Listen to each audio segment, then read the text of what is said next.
Can you guess which one single council building project in New Zealand is now $294 million over budget? And that's not the scary part. The scary part is this ultimate Kiwi white elephant is forecasted to balloon to a whopping $500 million, leaving ratepayers footing the endless bill for a pool and gym that's already a decade late. By the time you finish this video, you'll finally know exactly what the hell your rates money is being blown on, and the top 4 projects that are the worst offenders in the country. We've all seen a council project run late. A few extra months, a couple of $1 million, no big deal, right? Wrong. Number 1. The landfill that doubled without anyone noticing. Let's start with what seems small, or so they told everyone. Smooth Hill Landfill, Dunedin, 2021, long-term plan, $52 million total cost. 2025, draft plan quietly released in May, $92.4 million. That's a cool $40 million extra. Official excuse? Unexpected ground conditions. Translation? They never did proper geotech surveys before locking in the budget. The extra $40 million is now baked into a 10.7% rates increase for every Dunedin household in 2025. That's $400 to $800 extra per year for most families, so rubbish can go in a slightly fancier hole. And the best part? The same consulting firm that signed off the original $52 million estimate is the one now charging Dunedin ratepayers to fix the problem they created.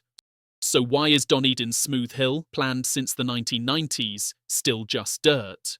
From the 90s drawing board to 2025 budgets, why no shovels yet? It's a saga of starts, stops, and second thoughts that keeps this hole in the ground, well, a hole.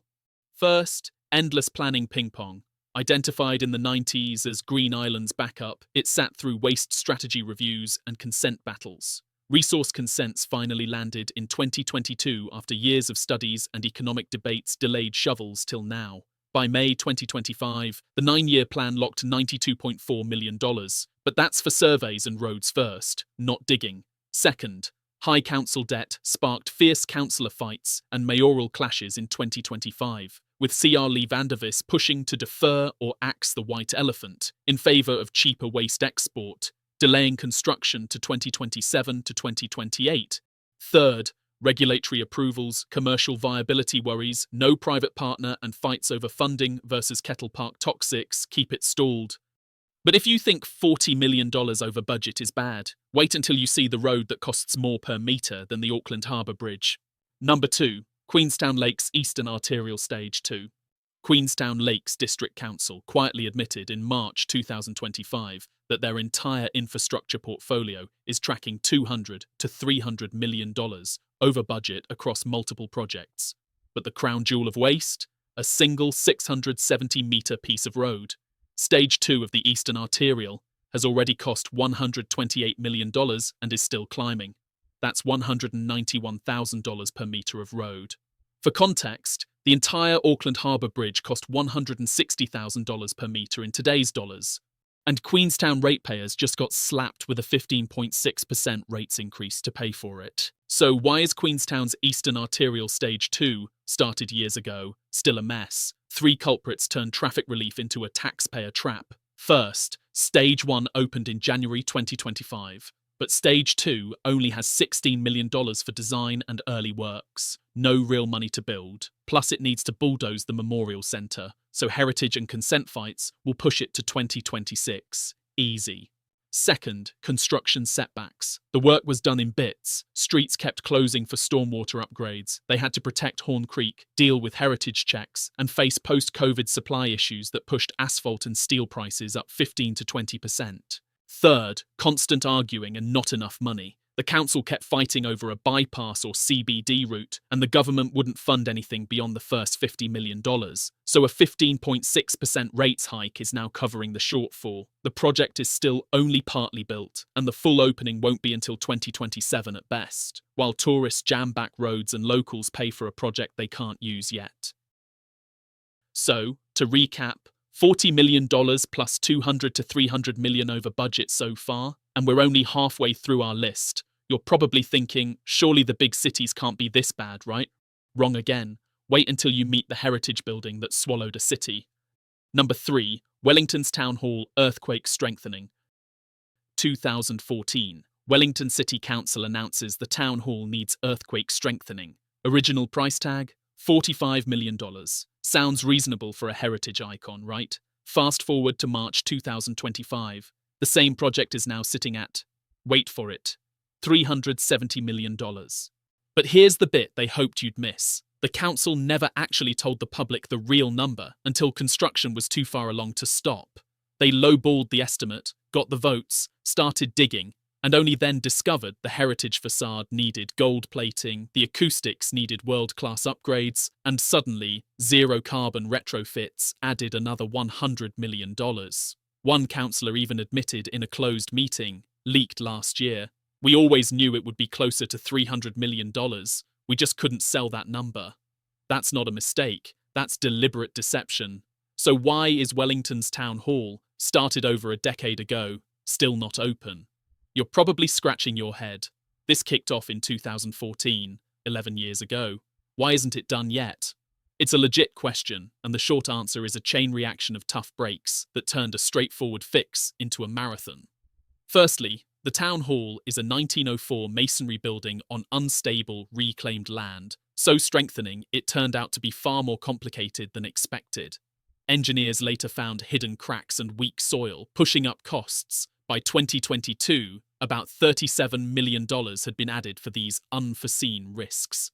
Heritage rules also made upgrades slower and pricier because all work had to match the original Edwardian design rather than using simpler modern solutions. Second, COVID disruptions from 2020 to 2022 repeatedly shut down work, drove material costs up by 20 to 30%, and delayed overseas shipments, including parts for the restored organ. Labour shortages, especially among skilled masons, also slowed progress. These setbacks pushed the reopening from 2023 to 2025, with talk of December 2025, or even 2027 if more issues arise. Third, the project began as a simple strengthening job, but expanded into a $330 million plus national music centre with university and orchestra facilities, new studios funded by a $2 million Peter Jackson donation, and upgraded civic spaces. Once more than $100 million had been spent, backing out felt unrealistic, even as inflation and wider construction sector turmoil drove costs up by another $20 to $40 million each year. Now at 80 to 90% done per October 2025 RNZ reports, it's too embedded to scrap. Families foot the endless tweaks while the birdcage facade, a steel glass wrap, gets mocked online. Bottom line, underplanning met real-world whammies, and now it's a money trap too deep to escape. $40 million over, $128 million for a short road, $325 million over budget. You're waiting for the big one, aren't you? Here it comes. Number 4. Christchurch's Parakiore Sports Centre. Christchurch, 2012. After the earthquakes, the city needed a symbol of recovery. Enter a huge new sports and recreation centre. First Te Kaha, now Parakiore Sports Centre. Original budget, $206 million.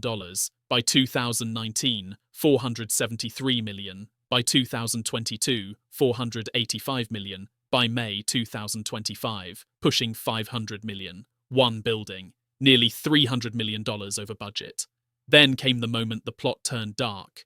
In 2023, the main contractor CPB slapped down a $439 million extra claim, blaming design changes and delays.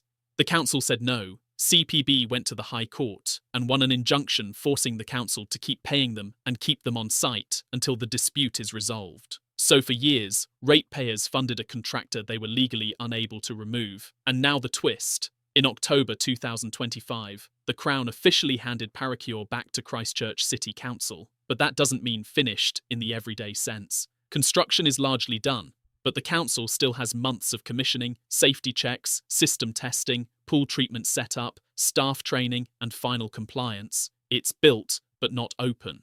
Best case opening? Late 2026. Maybe. Don't hold your breath. Why is Parakiore still not open? 13 years on, 3 brutal forces keep pushing the finish line away. 1. Quake-damaged ground from hell. Christchurch's soil after 2011 is a surprise box of liquefaction layers, buried dump material, and unstable fill.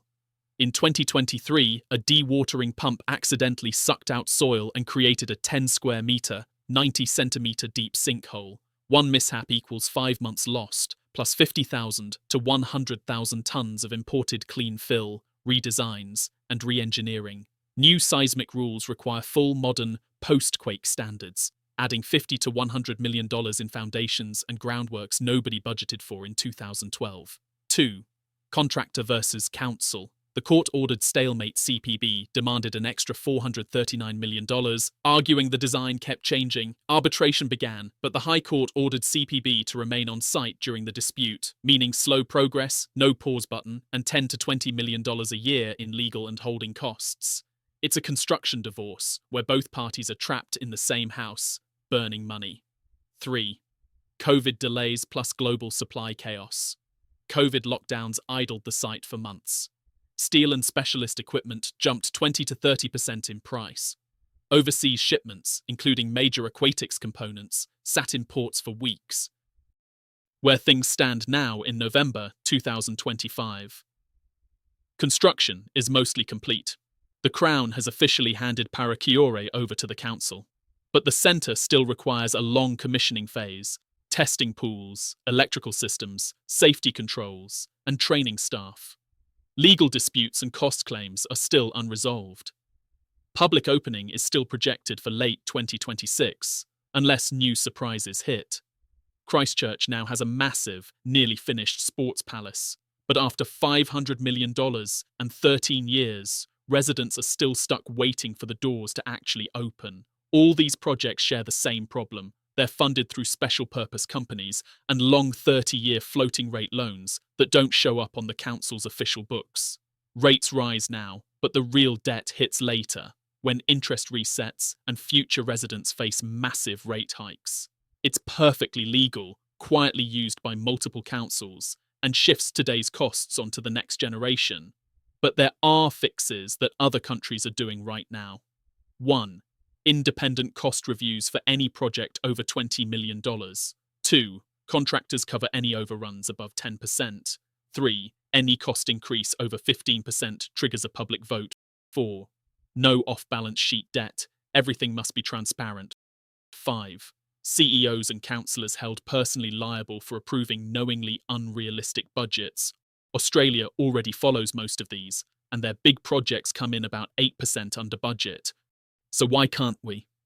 If this video opened your eyes to the costly blowouts by your councils, then comment below, what's the worst project you've seen? Share this video to a friend who just got their rates bill, and at your next council meeting, ask, what will this project really cost us?